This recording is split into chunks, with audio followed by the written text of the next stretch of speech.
Yo, yo, yo, it's the Wilderness Wizard coming at you. I wanted to share my Dragons deck today. I had commented out to Muscles and Magic, and we was talking about the Dragon deck, and thought I'd share it with you. So, my 5-color commander is Tiamat. The whole plan of this deck is to go get your big dragons and cheat them into play. I call this deck the Fury of the Ancients. So I'll run through some of these cards with you. You kind of get an idea of what's going on. We've got, starting with our dragons, Dragon, texture foil, beautiful card. Twin Flame Tyrant. I think right now in the market this card is undervalued, and I think in the next 6 months or so you're going to see this be at least a $50 card. Terror of the Peaks. This is one of my win cons. I mean, especially if I can chuck this out first and then start cheating my other dragons in. When this enters the battlefield, it deals damage equal to that creature's power to any target. So, target the individual themselves. Kokushu, the Evening Star. Pretty good dragon, flying 5/5.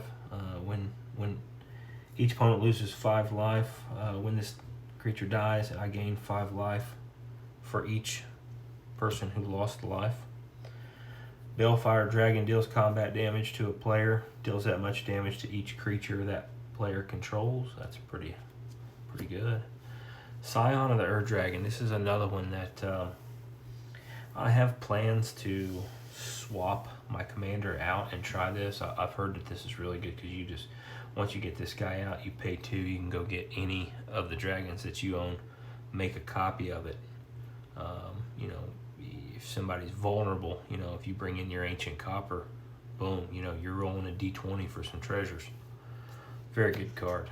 This is one of my cards that I use to cheat the dragons into play. Elvish Piper.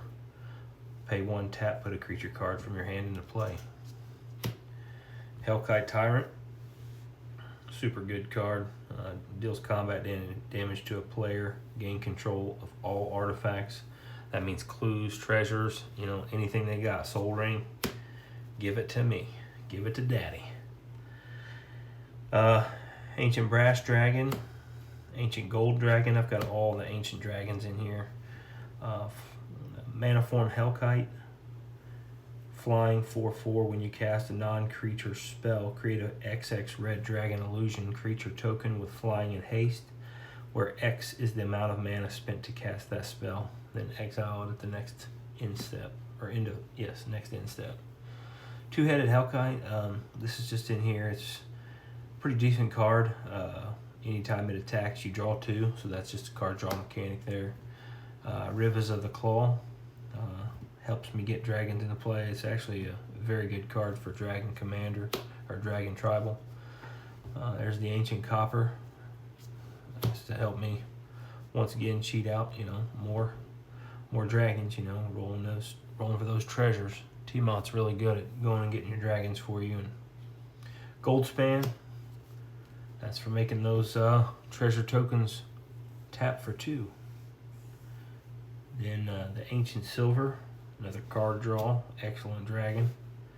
Shivan Devastator, great in the early game. If you're early, turn 2, turn 3, you could potentially be casting a 2/2 to 4/4, depending on if you've got Soul Ring or whatnot out.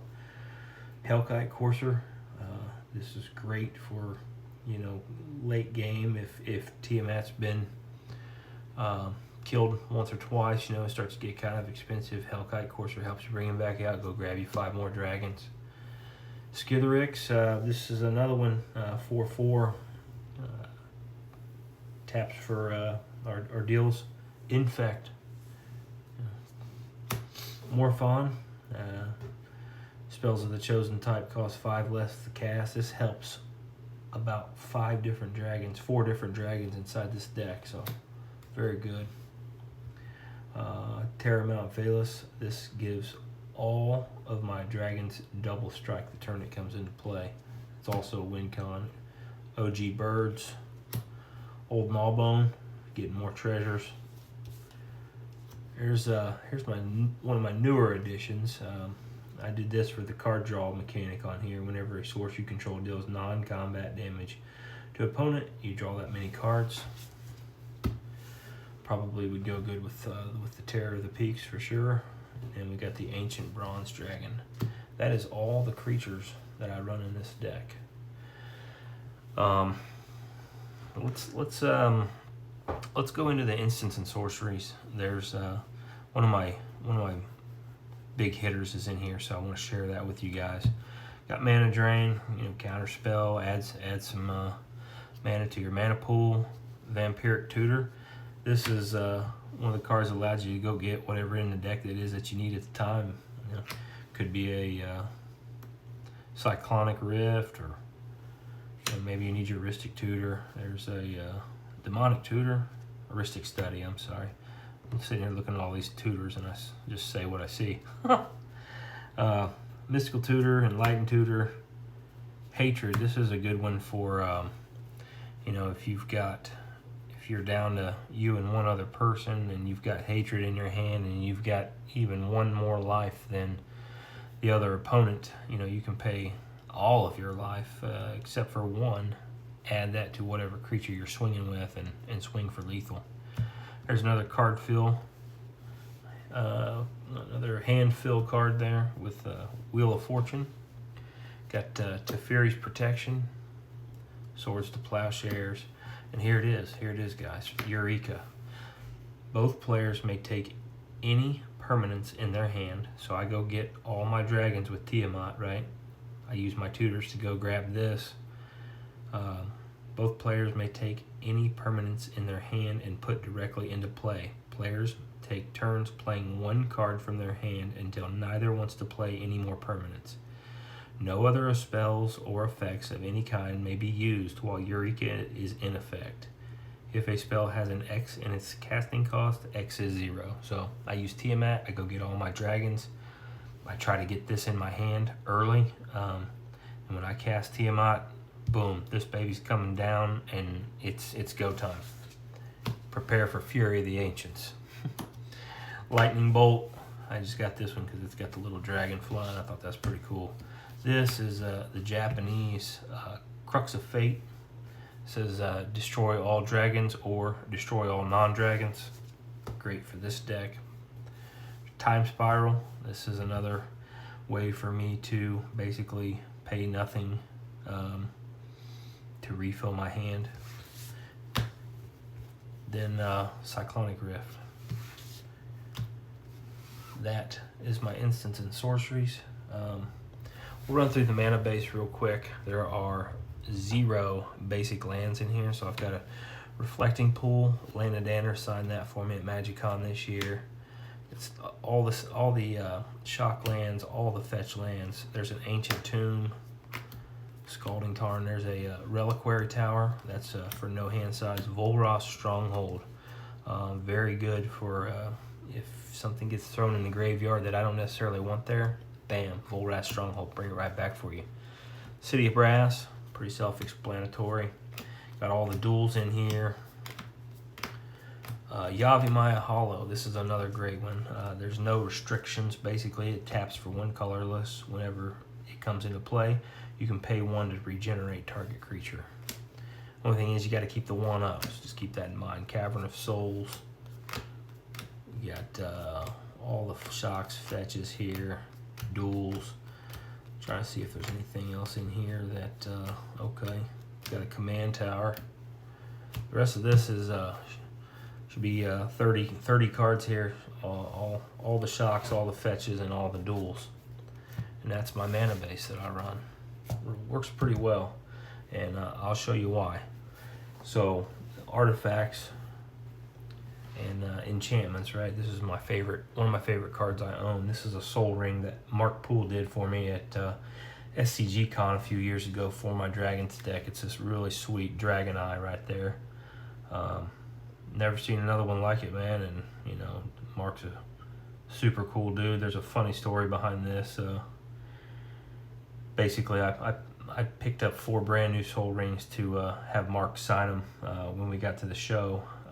And then after they came in the mail, stupid me realized it was Mark Teeden who did the art. And I, for whatever reason, was thinking it was Mark Poole. And I explained to him, and he ended up doing this super cool artwork on there for me. So shout out to him for that. It's my Ristic Study, right? Card draw. Urza's Incubator. This helps me get dragons cheaper. Aether Vial. If you hit that turn 1, you know, this can really help you out later in the game. I'll say with this deck, usually turn 4, turn 5. Copy artifact. I copy any artifact or enchantment that's in play. Dragon Tempest. This is a pretty sweet card. I wish I could get it in foil, but they don't make one just yet. So anytime a dragon enters the battlefield under my control, it deals X damage to target creature or player, where X is the number of dragons that you control. Mudslide. This is an old card, but super good in this deck. So creatures without flying do not untap during their controller's untap phase. At the end of his or her upkeep, each player may pay an additional 2 per creature to untap that creature without flying that he or she controls. So, I mean, basically, every card in this deck is flying except for 1 or 2. Super good card in this deck. Got Foil Mox Amber, Basilisk Collar. This is great for, you know, attaching to one of my dragons and gaining a bunch of life.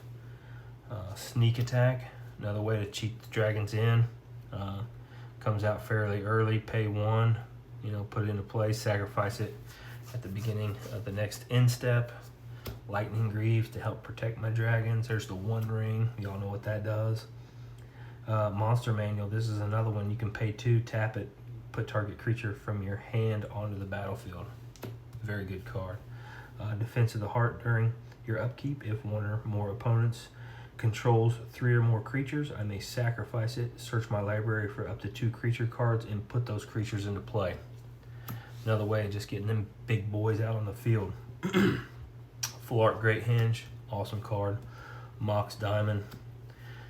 There's a Mana Crypt and Jeweled Lotus. Now, depending on the people that I'm playing with, I may or may not run these. If I have to sub them out, I've got a sideboard that I keep in my deck box just in case, and we can always sub those out. But man, those are such good cards that, you know, especially in a 5-color deck like this, you know, high casting cost, you need them.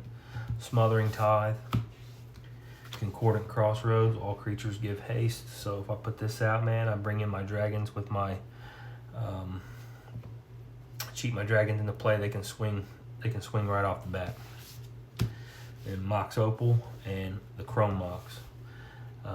And that's it, man. That's all my cards. I do have a few custom-made tokens from Brian Wackwitz.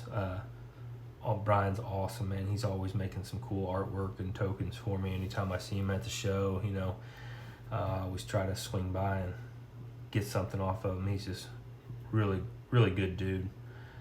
He did the Pete's Dragon and Aladdin for a treasure token. But that's it, man. You know, I hope you guys like it. If you see any upgrades, you know, I actually did order a few cards just last night to put in this. One of them was Raging River. That's an old card. You guys can look that up. I run that in my Slivers deck. Basically, well, you can look up the text. It's a pretty sweet card. And then I got a couple things in here that aren't foil that I'm still trying to foil this deck out. So it's still a little bit of a work in progress, but I mean, it's one of my favorite decks I've ever made, and you know, it'll be with me for the long haul. Probably never break this deck up. I'll never separate this deck out. I've got this deck and maybe 1 or 2 others that you know, I've built. You know, maybe I'll make another video of my Edgar deck, or you know, my OG Slivers deck. I really like those. I built a Atla Palani here recently too. You know, maybe I'll share that with you guys one day. Anyways, I appreciate it, man. Thanks a lot.